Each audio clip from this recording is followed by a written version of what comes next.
What scores do you need to get into Melbourne High, Macrob, Nossal, or Suzanne Cory? That's the question that I'm going to answer in this video. So a lot of parents often ask me, what scores will my child need? Can they do well in just a few sections, or do they have to do well in every single section? And how does this differ per school? And so I'm going to run through the new changes to how results are actually given after the exam. I'm going to show you what that results scorecard looks like, which this is an example here, but also what scores you need in each of these sections, because it has changed a little bit in the last 12 months. Now, just before I do that, you might be wondering, well, what is the exam again? How does that work? How important is it? Because that's really important in determining what score do you need. It really comes down to, well, how important is the exam in the first place as well? And the key thing is, for the selective entry high schools in Victoria, so Melbourne High, Macrob, Nossal, and Suzanne Cory, these schools accept new students from year 9. That means in year 8, your child will have to sit the selective entry exam. This exam is generally held in June or July every single year. More and more students are sitting it every year now. So I would say this number is probably closer to 10,000 students now rather than 4,000 to 5,000. I'd say it's probably 8,000 to 10,000 students based on what we heard. For example, when I sat the exam about more than 10 years ago, there was everyone in the one exam hall. This year, there was 4 or 5 different large exam halls. So there's significantly more people applying now, which means probably you need to be in about the top 10 to 15% of students to get into one of these selective schools. The thing that hasn't changed is that the exam is still the number one factor that determines success. So for 85% of people who get into selective schools, the only thing that was considered was the exam, was how well students did on the exam. And so if you want to maximize your child's chances of getting into one of these schools, the exam is where your focus should lie. Because even if they get in through another pathway, for example, principal's discretion, equity consideration, which only 15% of students do, even through those pathways, the exam is still extremely important. It's still the major factor. They look at a few other things as well, but that's the guiding determinant if your child gets into one of these schools. And so if you want to maximize your child's chances of getting into one of these schools, they have to do well on the selective entry exam. In terms of what this exam is, it takes 3 hours. There's 5 sections. There's reading, maths, verbal, quantitative, and writing. Really, the big thing to know is that this exam is different to what your child would have done at school. For example, verbal reasoning, quantitative reasoning, these sections probably will not include any questions that your child will have seen before.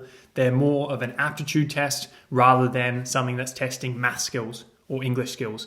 And so they are things you want to prepare for on their own. You want to treat this exam like an extra subject that your child's sitting at school. But then also the writing section of the exam, you've got 40 minutes and you've got to write 2 pieces. And so it's extremely time pressured. Your child needs to develop their essay writing skills and their creative story writing skills, which will help them at school as well. But on this exam, writing 2 pieces in 40 minutes is extremely time pressured. Now, in terms of the scores you need, there's a few key things to talk about here in terms of what scores do you actually need to succeed on the exam. The first thing is you have to do well in every section, particularly now with more and more students applying every single year. Unfortunately, it's not good enough to do really well in 2 sections and then poorly in the other 3, or even really, really well in 4 sections and poorly in 1 section. You want to do well in every single section if you want to maximize your chances of getting into one of these schools. Now, what happens is after the exam, this is the scorecard that you'll get. So in the past, they used to use words like a superior if you were in the top 11%. They don't use that terminology anymore. Instead, what they do now is they give you a percentile. So there's top 10%, top 20%. There's then an above average, which is roughly top, let's say 40%. There's average, which is about top 60%, and below average, which is you're in the bottom 40% of people who sat the exam. Now, they rank your child for each of the sections on the exam. So you can see here for this student, they got 1 section in the top 10%, 1 in the top 20, or 2 in the top 20, and then 2 in the top 40. This, unfortunately, would not usually be enough to get into a selective entry high school. Generally, what you need, the students that I saw who did get into these schools, they generally had 3 sections in the top 10%. So 3 sections where they're in the top 10%, and then the other 2 were in the top 20%. Now, there were some students who even got those scores who didn't get any offers. And so if you want to guarantee your chances of success, I would say 4 sections in the top 10% and 1 in the top 20. But for most people, probably 95% of people that I heard from, they got 3 sections in the top 10%, they got 2 in the top 20, and they were okay. Now, there is, of course, some students who I saw who got 5 sections in the top 10%, 4 sections in the top 10%, and they were definitely safe. And so you do really want to maximize your chances of success by getting as many sections in the top 10% as possible. That's really what they're looking at. And so for a key takeaway, what scores do you need? You really want to aim for at least 3 in the top 10% and then the other 2 in the top 20%.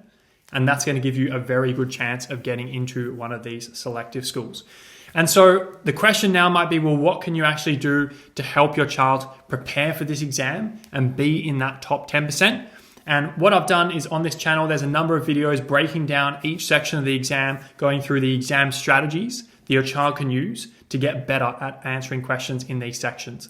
Because the truth is that for every section of the exam, there's a number of questions that come up year after year after year. Your child wants to be familiar with what these questions are and have exam strategies ready for them. So when they see them, they can apply the strategy and use it to get those questions correct, but also correct a lot more quickly than other students. And so I'd recommend watching those videos that have been released on this channel. Otherwise, if you're interested in working with me and the rest of our tutors, then you can book in for a call below this video as well, and we'll see if your child is a good fit for one of our programs. Otherwise, good luck. The exam is the major part of the selective entry admissions process. And so if there's one thing to focus on, it's this exam.